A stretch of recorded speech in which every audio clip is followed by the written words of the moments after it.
o Sermão do Monte. Livro de Mateus, capítulo 5.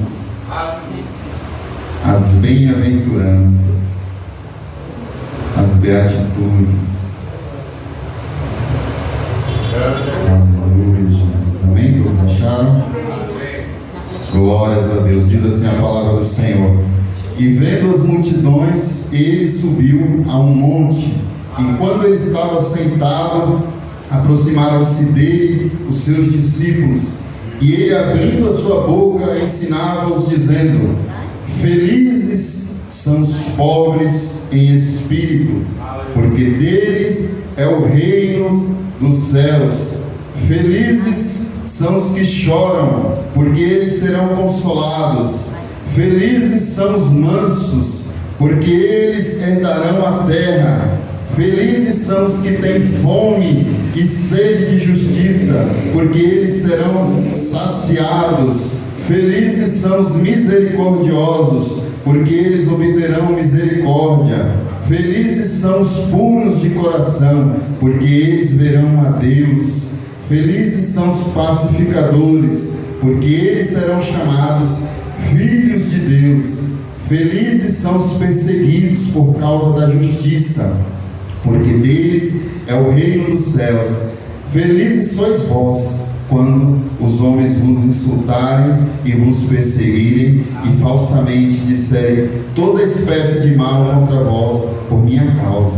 Alegrai-vos e sejam imensamente felizes, porque grande é a vossa recompensa no céu. Amém? Podeis assentar, igreja, e dar uma salva de palmas bem viva para o Senhor Jesus. Glórias ao Senhor. Aqui temos o Sermão do Monte. Aleluia. A parte da palavra que eu mais gosto, igreja, é o Sermão do Monte. Talvez eu já li ele acho umas 50 vezes ou mais. Eu gosto de meditar muito no Sermão do Monte para tentar aplicar ele na minha vida. Amém? Então tem algumas traduções que falam bem-aventurados.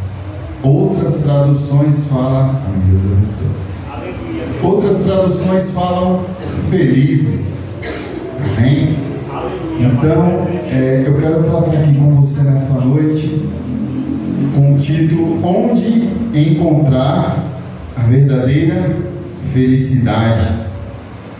Porque todos procuram a felicidade. Todos, sem exceção.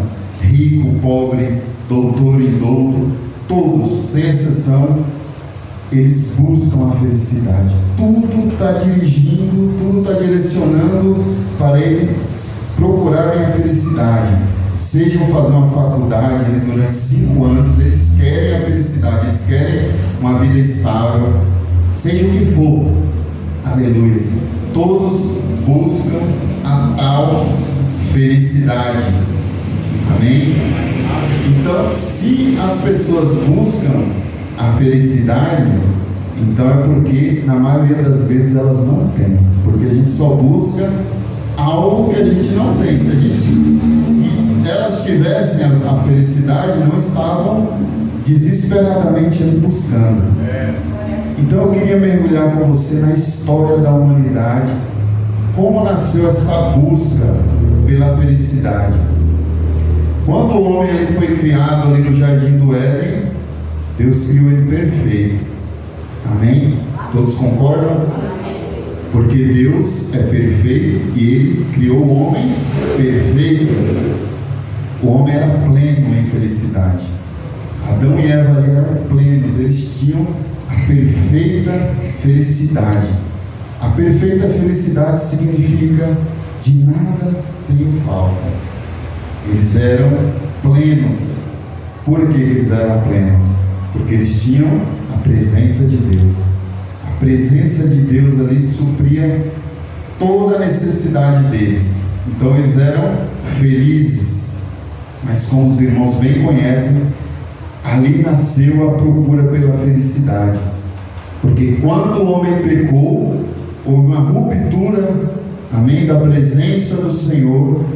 E nessa ruptura, deixou um buraco na alma do homem, um buraco na alma da humanidade, porque a presença foi retirada, houve essa ruptura. Então aí nasceu essa busca incessante pela felicidade. Aleluia, louvado seja o nome do Senhor. Então daí o homem começou a buscar, e às vezes a palavra fala que errais por falta de entendimento, porque não conheceis a palavra e nem o poder de Deus. E ali eles buscaram de muitas formas essa felicidade, nas bebedices, em todos os prazeres. Começaram a beber de todas as taças dos prazeres, com o intuito de saciar esse buraco na alma. Louvado seja o nome do Senhor. E ali no Velho Testamento a gente vê um exemplo muito claro disso. Ali no livro de Eclesiastes, capítulo 2, Salomão, ele buscou preencher esse vazio em 4 coisas. Primeiro, está lá no livro de Eclesiastes, capítulo 2, ele tentou saciar, procurar felicidade no sexo. Salomão tinha 1000 mulheres. Depois ele tentou nas bebedices. Salomão se embriagou de vinho lá, exageradamente. Depois ele tentou de várias formas nas riquezas. Salomão era o homem mais rico da terra naquele tempo. Depois ele tentou saciar esse buraco na alma com a fama. Salomão era o mais sábio, então a fama dele percorreu por toda a terra como o homem mais sábio.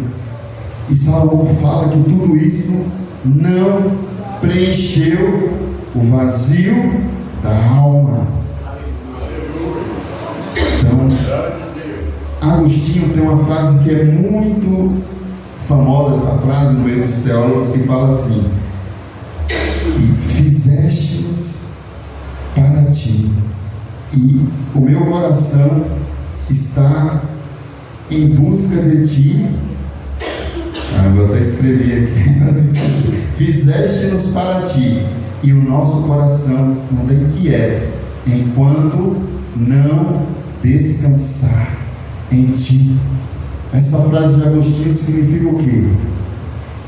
Que nós fomos feitos para ter plena comunhão com o Senhor, que a verdadeira felicidade só está nele. Somente Ele sacia a ansiedade da nossa alma, só Ele complementa o nosso ser. Então a presença de Deus, somente a presença vai saciar essa sede da nossa alma.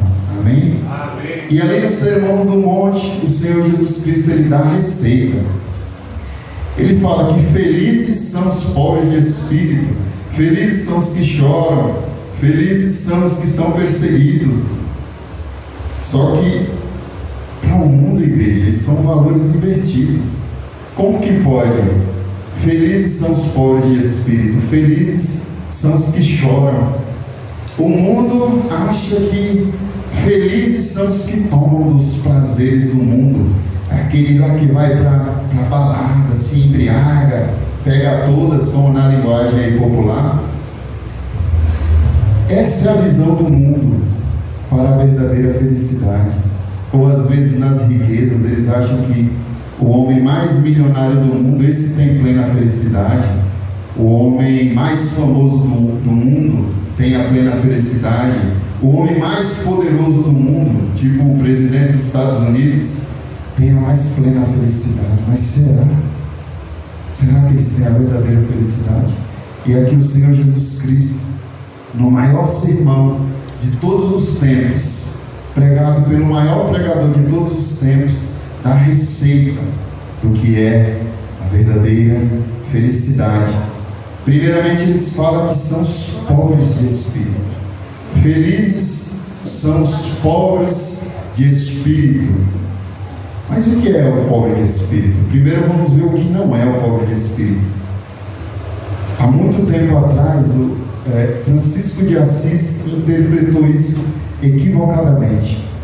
Ele achava que eram os pobres materiais que eram os felizes, que iam encontrar a plena felicidade na pobreza. Tanto é que até hoje tem os franciscanos que fazem voto de pobreza e acham que a verdadeira felicidade que Jesus estava falando aqui é a pobreza material, mas não é a pobreza material.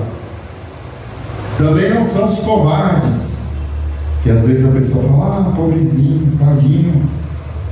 Não tem nada a ver também com muitas coisas, mas o que são de verdade são aqueles que reconhecem a sua miserabilidade espiritual. São aqueles que reconhecem que são dependentes de Deus. São aqueles que reconhecem que são pecadores. Um exemplo bem claro é a parábola do publicano e do fariseu. O fariseu chegou lá no templo e falou: eu te agradeço, ó Deus, porque eu não sou pecador, porque eu jejuo 3 vezes por semana, porque eu sou dizimista, porque eu. E ele foi falando eu. E aí chegou o publicano e falou: Senhor, tenha misericórdia de mim, porque eu sou um miserável pecador, dependente de ti. E Jesus falou que esse saiu justificado do templo. Então esse é o pobre espiritual. É o publicano que reconheceu que é um pecador, que é dependente do Senhor. Nos dias de hoje é o que? Tinha uma linguagem na igreja que eu congregava que era muito forte quando eu era criança. Eu ia para a escola dominical, eu ia sempre falar isso. E tem que reconhecer que é um pecador. Eu falava, reconhecer que é um pecador. Então é isso. O pobre de espírito é aquele que reconhece que é um pecador. Ele não confia em suas obras, ele confia na graça do Senhor. Aleluia.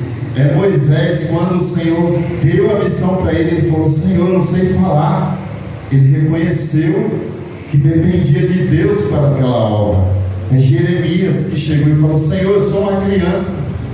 Ele reconheceu que dependia de Deus para aquela obra. A partir do momento que você se acha independente, que você não depende de Deus, você não é um bem-aventurado. A partir do momento que você acha que você é independente, que você vai vencer na tua força, você está bem longe do Senhor. Porque quanto mais perto estamos dele, mais vemos a nossa miserabilidade, o quanto nós somos falhos, o quanto nós somos pecadores. Amém? Então é isso, é reconhecer a nossa total dependência do Senhor. E todas essas qualidades, todas essas características que Jesus citou aí, é como se fosse um medidor para saber quem é salvo e quem não é salvo. Porque a pessoa natural, ela não consegue produzir isso daqui. Ela não reconhece que ela precisa do perdão de Deus. Ela não reconhece que ela é uma pecadora. Mas o salvo verdadeiro, ele reconhece. É Davi também, quando ele pecou com Batseba, ele reconheceu que ali ele pecou. Amém? E agora vamos para os que choram. Felizes são os que choram. E aqui tem um paradoxo, né, igreja? Porque choram aqui também significa triste, tristeza. É tristeza por algo. Então é um paradoxo. O que é isso? Felizes são os que estão tristes.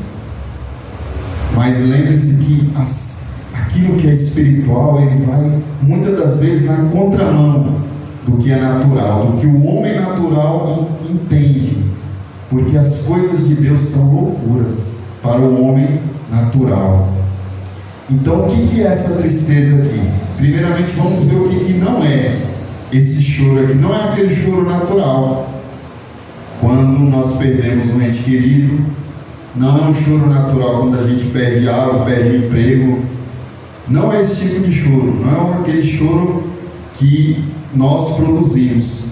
É um choro espiritual, é uma tristeza espiritual. É um lamento, uma tristeza pelo pecado. Então perceba que é uma sequência. Primeiro você reconhece que você é um pecador, miserável, dependente da graça do Senhor. Depois você chora amargamente por esse pecado. E é aí onde você obtém a graça do Senhor. E lá em Romanos 7 é bem explícito isso que significa. Fala assim: porque não faço o bem que quero, mas o mal que não quero, esse faço. Miserável homem que sou. Então é isso, Jesus está dando aqui a receita do bolo da felicidade. É nós andarmos em comunhão com o Senhor. É o processo da salvação. Jesus está falando aqui que a verdadeira felicidade está na graça de Deus. Quando nós encontramos a graça, e ela vai produzindo esses frutos aqui dentro de nós. E é maravilhoso, igreja. É maravilhoso, igreja. Depois aqui temos felizes os mansos. Aqui mais uma qualidade do salvo, daquele que encontrou a verdadeira felicidade. Felizes são os mansos.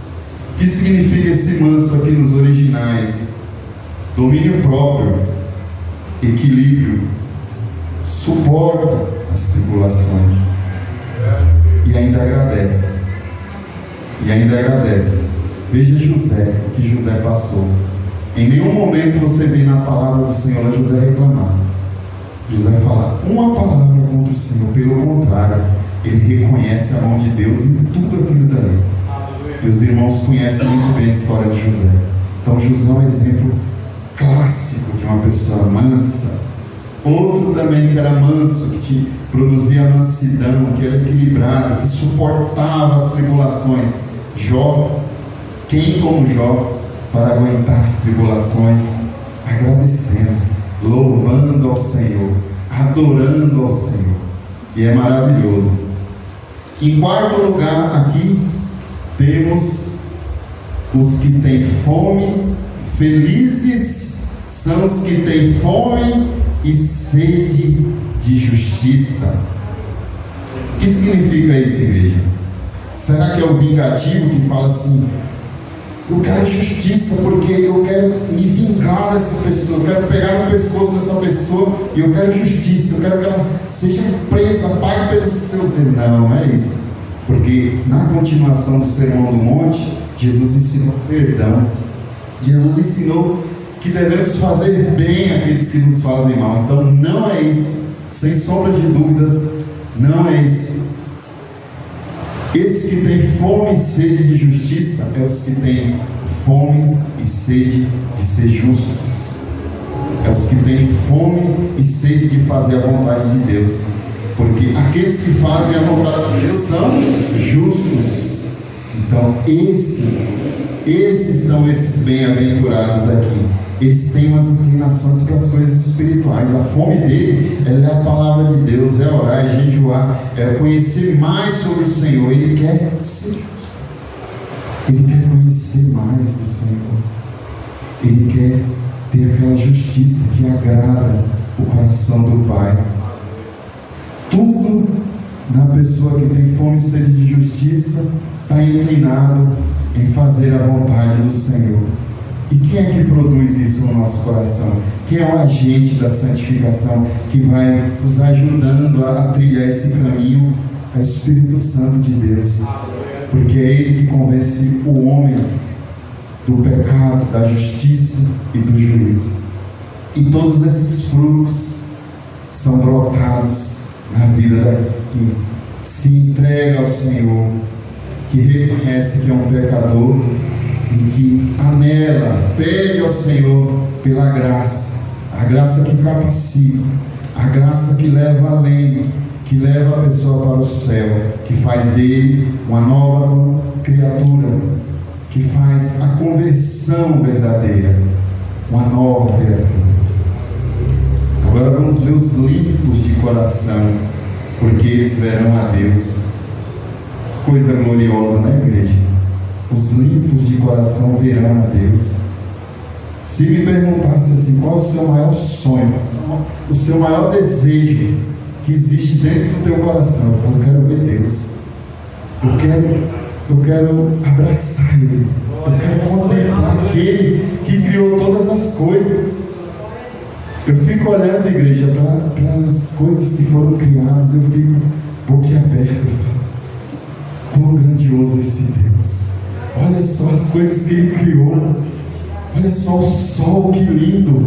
Olha só a chuva caindo, que perfeição! Olha o corpo humano. Os médicos, eles tinham que ser as pessoas mais crentes da terra. Era para ser as pessoas que mais buscariam ao Senhor, porque eles estudaram o corpo humano e viram o quão perfeito é o corpo humano, a grandiosidade que é essa máquina, que tudo contribui, tudo tem um propósito aqui dentro do teu corpo, o cérebro humano, o olho, tudo é perfeito, tudo é perfeito. O Senhor te fez com uma magnitude muito grande, e poucos enxergam isso. Pelo contrário, o nível de ateísmo só cresce, principalmente na Europa, que é um dos países que mais as pessoas estudam, mais tem doutores, mas as pessoas estão indo para outro lado. Elas são autossuficientes. Tudo aquilo que não está nessas características, as pessoas têm. Elas confiam em si mesmas, elas se acham tão boas que a verdade delas é as leis lá do evolucionismo. Elas viram as costas para o criacionismo, e Deus para elas não existe. O Deus da Bíblia para elas é a historinha da carochinha, é fantasia. Mas o Senhor vai julgar todas as coisas. E temos que orar cada vez mais, porque a seara é grande e poucos são ceifeiros. Amém? Continuando aqui, igreja. Felizes os pacificadores. Então, outra característica daquele que está em Cristo é que ele tem dentro dele uma paz que o mundo não conhece. Porque a palavra fala: minha paz vos dou, não vou lá dou como o mundo dá. A paz que excede todo entendimento é essa que Ele dá para nós. Aquela paz que faz você dormir igual uma criança, e você acordar e dormir o sono do justo. Essa é a verdadeira paz. Essa é a verdadeira alegria. Dormir e acordar e estar feliz no Senhor. Então isso daqui são coisas também, deixa eu pontuar, para o presente. Tem pregações que a gente vê como se, não, aqui nessa terra aqui vai ser só tribulação, vai ser só tristeza, a alegria lá na glória. Não, igreja, Jesus quer você pleno aqui na terra, porque Ele fala que você é luz do mundo. Como que pode uma luz do mundo estar triste? Vós sois o sal da terra. A igreja do Senhor, o salvo, ele é feliz, ele transborda de felicidade, ele tem uma paz maravilhosa. É claro que passamos, tem aqueles momentos de tristeza, mas na maioria das vezes estamos plenos, estamos confiantes, olhando para o Senhor. Nada nessa terra abala. Olha só para Paulo e Silas ali na prisão. Eles tinham muitos motivos para estarem tristes, mas não, estava lá cantando, dando glória a Deus, depois de serem presos injustamente. Nada eles cometeram para estar preso, mas o diabo ali perseguindo, lançaram ele nas prisões. Mas aí eles não reclamaram, não murmuraram, fizeram igual Jó: vamos adorar esse Deus. Porque, igreja, dentro do ser deles estava cheio daquele rio lá que Jesus falou lá em João, se não me engano, João 12, que quem crê em mim, como diz as Escrituras, rios de água viva fluirão do seu rio. Água viva, ela traz a felicidade plena, ela traz a alegria plena. Então, Como é que a pessoa canta se ela está triste? Então é claro que ali estavam transbordando de felicidade. Eles tinham encontrado a verdadeira felicidade. E confundiu ali a mente de muitos. Muitos ali na prisão falaram, mas ou eles são loucos, ou tem alguma coisa muito errada aqui. Preso, dando risada, preso cantando a Deus. E ali muitos se converteram, como os irmãos sabem, que até o carcereiro ali se converteu ao Senhor, para a glória do Senhor. Então os pacificadores são aqueles que possuem paz interior, e eles também semeiam a paz. Não são aqueles que semeiam tribulações, guerras, porfias, desuniões. Eles semeiam a paz. Agora vamos para o oitavo aqui, último. Amém? Para não alongar muito. Então aqui essas 7 características que vimos são características do salvo, daquele que está em Cristo. E aquele que está em Cristo dá muitos frutos, porque Ele é a videira verdadeira e o Pai é o agricultor.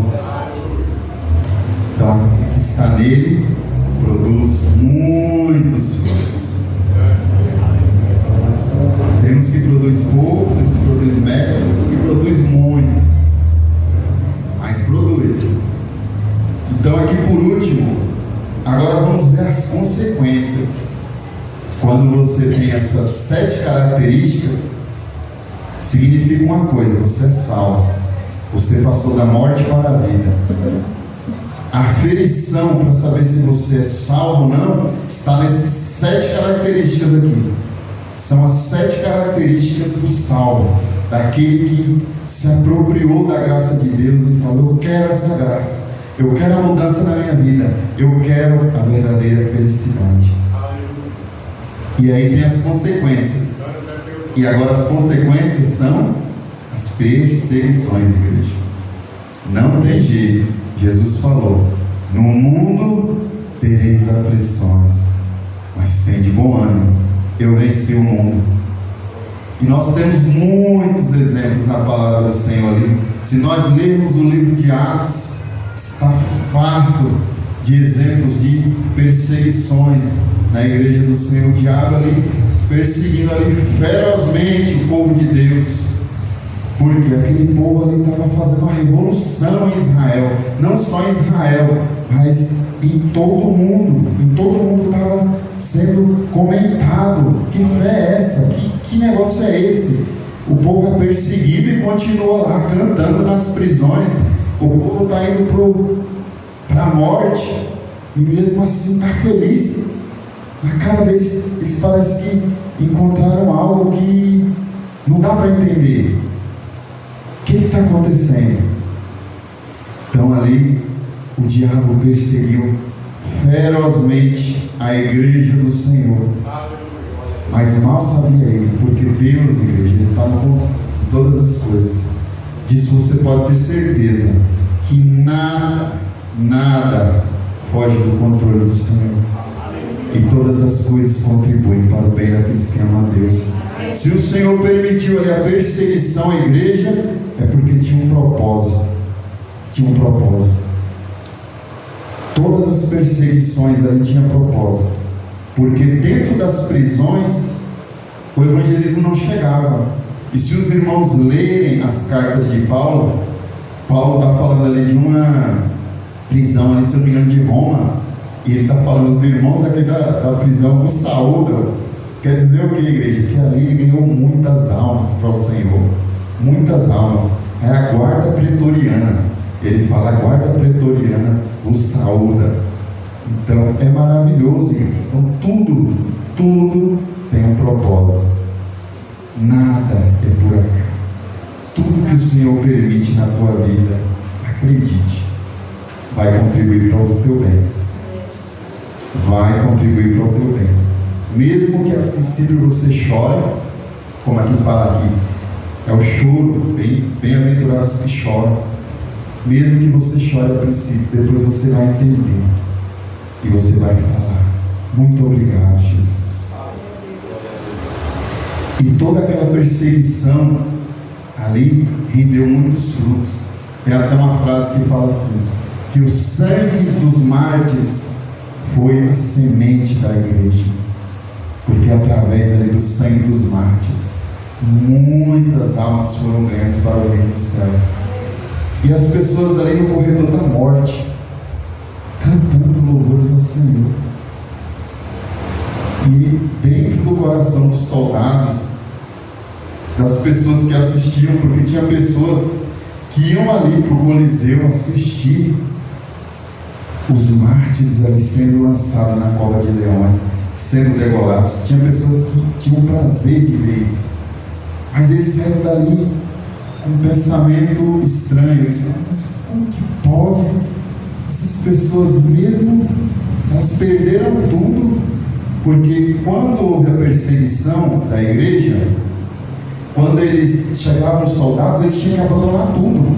Eles abandonavam a casa, abandonavam as roupas, abandonavam as terras, abandonavam tudo para fugir para outra cidade. Não tinha tempo de vender para outras pessoas. Muitas das vezes eles iam só com a roupa do corpo. E aí eles iam para outras cidades, mas mesmo assim tinha algo dentro deles assim que transbordava de alegria.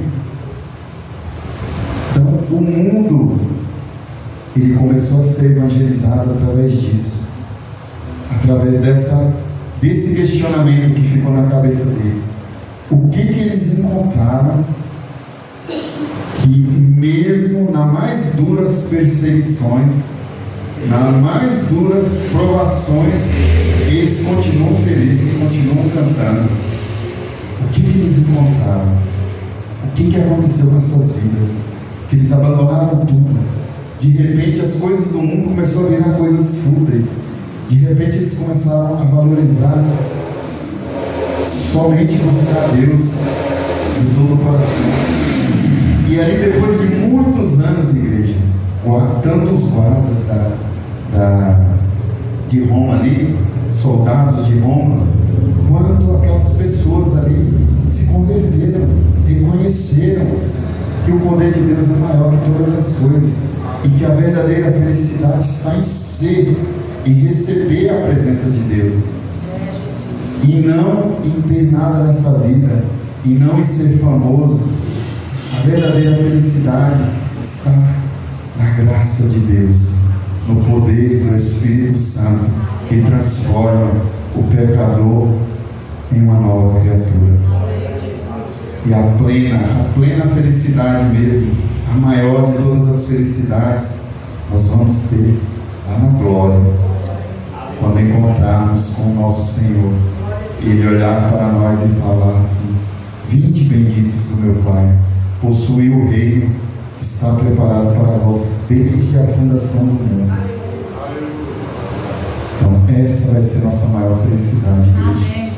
É nós nos inclinarmos para o que é espiritual, nós tirarmos nossos olhares do que é passageiro.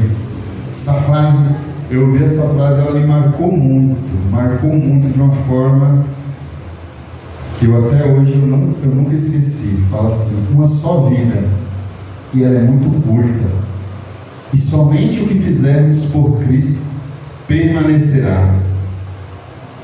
Somente o que fizermos por Cristo permanecerá. Vai gerar galardão.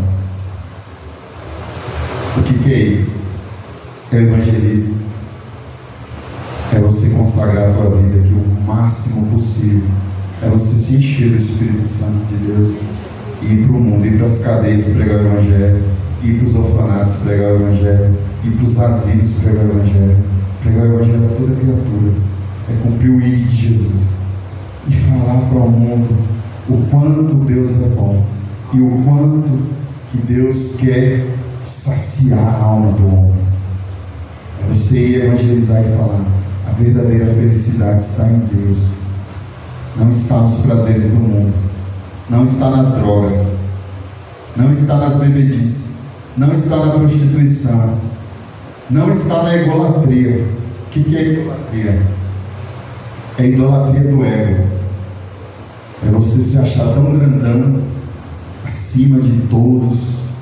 É você fazer tudo como se você fosse o centro da tua vida.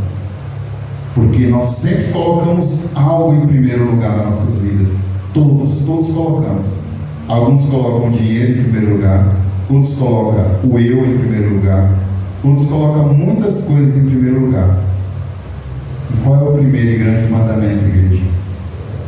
Se o primeiro e maior de todos os mandamentos é amarás o Senhor teu Deus de todo o teu coração, o maior pecado, que aí nós vamos se aprofundar nesse versículo, o maior pecado é você ter ídolo no teu coração. E certo teólogo uma vez falou que nosso coração é uma fábrica de ídolos. Nós sempre estamos tendenciosos a colocar algo no nosso coração que ocupa o lugar de Deus. E no nosso coração, para saciar o buraco da nossa alma, somente vai ser saciado quando nós colocarmos Ele em primeiro lugar. Porque Ele é o eterno, Ele é aquele que somente Ele vai preencher esse buraco da nossa alma. Somente Ele e nada mais. Nada mais. Então o maior pecado é a idolatria. Porque o maior mandamento é colocar o Senhor teu Deus em primeiro lugar, amá-lo acima de todas as coisas. Amém, igreja? Amém. Então até aqui o Senhor nos conduziu. Eu espero que a igreja absorva essa palavra, trate ela como tatuagem no seu coração, medite. Teve uma frase também que eu vi esses dias que fala assim, igreja, sobre a meditação na palavra, né? É melhor eu ler um versículo da Bíblia e meditar nesse versículo, ficar pensando nesse versículo, do que eu ler a Bíblia inteira sem meditar. Então é o que? É nós meditarmos, degustarmos essa palavra. A palavra é para ser degustada. Como é que nós vemos os que têm fome e sede de justiça? Eles buscam o quê? Eles buscam incansavelmente entender mais sobre Deus, buscar mais Deus. E nós só vamos entender mais sobre Deus lendo a Santa Palavra. Somente a Bíblia, ela vai falar, ela vai nos mostrar o caminho da verdade. Somente a Palavra vai nos mostrar o caminho até o Pai. A cada dia. Porque perceba que é um processo, igreja. É um processo e é uma guerra de naturezas em nossa mente. E essa guerra, ela não acaba no momento que nós aceitamos Jesus. Aceitou Jesus, está livre da outra natureza. Está nada. Aí que a guerra começa. A outra natureza vai tentar lá de todo jeito. Ó. Você era bravo, agora você virou manso. Aquela braveza lá que estava no passado vai querer sobressair. Vai querer. Então, muitos se desviam. Eu falo com propriedade disso, igreja, porque eu já me afastei dos caminhos do Senhor. E eu sei como estava o meu coração e como está hoje. Porque talvez eu confiava em mim mesmo, talvez eu não entendi essa questão aqui das guerras das naturezas, e eu alimentei mais a natureza do pecado, a velha natureza. E quem vai vencer? Quem você mais alimentar. A velha natureza, ela se inclina para o pecado, ela se inclina para as coisas antigas, as coisas que você gostava no passado. Se você bebia, ela vai querer lutar para você tomar pelo menos um golinho. Ela vai falar, toma só uma só. Ela vai ficar lutando ali. Mas você tem que usar a graça de Deus. A graça de Deus, ela é o quê? Ela é uma força capacitadora que te faz vencer o pecado. É a graça que te faz vencer o pecado. Você de si mesmo não consegue nada. Nada. É certo que nós correspondemos com a graça, mas é a graça que faz tudo. Nós só precisamos dar lugar para ela. Mas o mérito é tudo da graça. O mérito não é teu. E o Senhor, muitas das vezes, Ele permite muitas situações em nossas vidas para nos humilhar, para jogar nós lá no pó e nós reconhecer A tua graça nos basta, Senhor. A tua graça é tudo o que precisamos. Quando ele falou ali para Paulo, a minha graça te basta, Paulo. A minha graça, ela é tudo o que você precisa. É ela que vai te orientar, é ela que vai te libertar, é ela que vai te dar força para você suportar essas tribulações. A graça de Deus é a graça que vai te ajudar. Então é isso, igreja. Amém? Então que o Senhor nos abençoe, que o Senhor a cada dia venha nos ajudar a crescer na graça e no conhecimento em Cristo Jesus, nosso Senhor. Nosso pastor. Deus abençoe.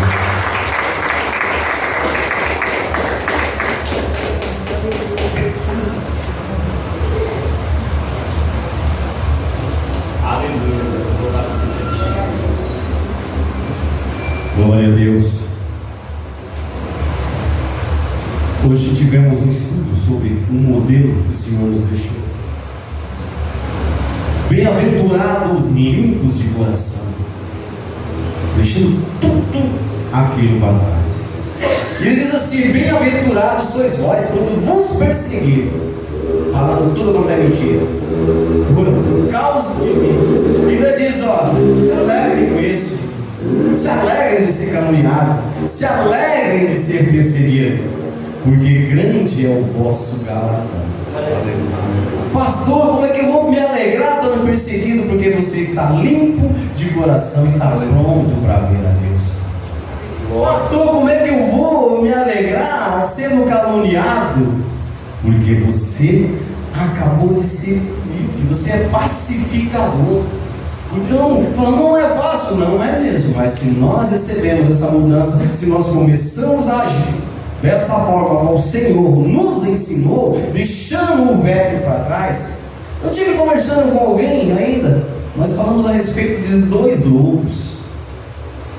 Não é mais ou menos assim que está dentro de cada um de nós? Alimenta-se, fica-se mais forte, aquele que alimentamos mais. O homem velho, o homem do lobo mau, o novo homem, a nova criatura que o Senhor tem. Esse lobo se alimenta de palavra, se alimenta de toda a palavra de Deus. Temos que buscar a cada dia mais e mais. Vamos chorar sim, o choro do arrependimento, não do remorso, para que o Senhor possa nos consolar. Vamos buscar a cada dia mais e mais, reconhecer que somos carentes, somos dependentes, falhos e pecadores. Pastor, eu sou da igreja, eu me converti, eu não sou mais pecado. Já começou a mentir. Porque se dissermos que não somos pecado, já não temos pecado, já estamos mentindo, porque somos fracos, somos falhos. E todos os dias cometemos algo de mal. Que Deus abençoe, Tiago. Que Deus abençoe grandemente por essa palavra, ao que vem de encontro às nossas almas. Que Deus abençoe, já comecei pela primeira parte, o ministério de louvor, pelos louvores, aqueles que testemunharam. Que Deus abençoe a todos que estão aqui presentes, e abençoe ainda mais aqueles que não puderam estar, porque se nós temos que estar onde nos sentimos bem, onde estiver o teu tesouro, aí vai estar o teu coração. Onde está o teu coração, vai estar o teu tesouro. Onde está o meu tesouro? Está no meu trabalho, o meu coração vai estar ali. Está na minha casa, vai estar ali. Se o nosso coração está firmado em Deus, nós vamos priorizar, aí vamos colocar o Senhor acima de todas as coisas, acima do lazer, acima da obrigação. Mas veja bem, não deixar as coisas de lado, primeiro o Senhor. Amém? Quinta-feira, se Deus não, segunda-feira, se Deus nos permitir, pastor? Aula. Vou ensinar vocês mais uma vez a tocar violão, contrabaixo, mas o baixo é baixinho mesmo. Bateria, teclado, o pastor Rubinho vai estar aqui, vamos que tá uma bênção, hein? Tá uma bênção. Eu, como não sei tocar, eu venho, o bezerro não perde uma. Então nós estamos aqui junto com ele, tentando, aprendendo junto. Na quinta-feira, se Deus nos permitir, ou eu ou o pastor Rubinho vai estar trazendo um estudo. Não sei sobre o que nós vamos falar, mas Deus já está preparando toda quinta-feira, é isso, bezerro? Toda quinta-feira às 19h30 nós vamos estar aqui aprendendo um pouquinho da palavra de Deus, aprendendo um com o outro. Como o presbítero diz, a gente nunca sabe. Nós aprendemos um com o outro, nós compartilhamos, cada dia mais nós vamos nos alimentando. Na sexta-feira, e o joelho quando dobrou? Sexta-feira, dobrado, né, Valdir? Mais uma vez, uma oração poderosa aqui com o presbítero Carlos Alberto, diaconisa, enfim, aqueles que vêm buscar de Deus, vêm colocar cada dia mais e mais o combustível na sua lâmpada, é através da oração. É o que mantém essa igreja em pé, o que mantém as portas abertas, é a oração. Se nós não orarmos, não dobrarmos nosso joelho, meu amado, estamos apenas perdendo tempo. No sábado, sim, às 20 horas, a oração. No sábado não, no domingo, se Deus nos permitir, primeiro domingo do mês, é isso? Estaremos aqui. Mais uma vez, uma simples mesa posta com alguns elementos, o qual representa o corpo e o sangue de Cristo. A mesa não é o principal, mas sim a quem pertence essa mesa. Essa mesa não é da Igreja Batista Luz da Aliança, não é dos pastores. Essa mesa é do Senhor. Não deixe, meu amado, não deixe de cear.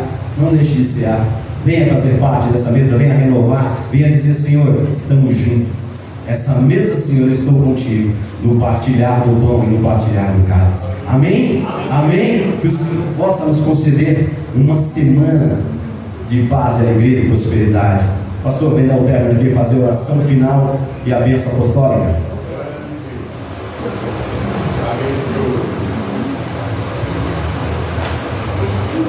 Glória a Deus. Saúde a amada igreja na paz de nosso Senhor e Salvador Jesus Cristo. Amém?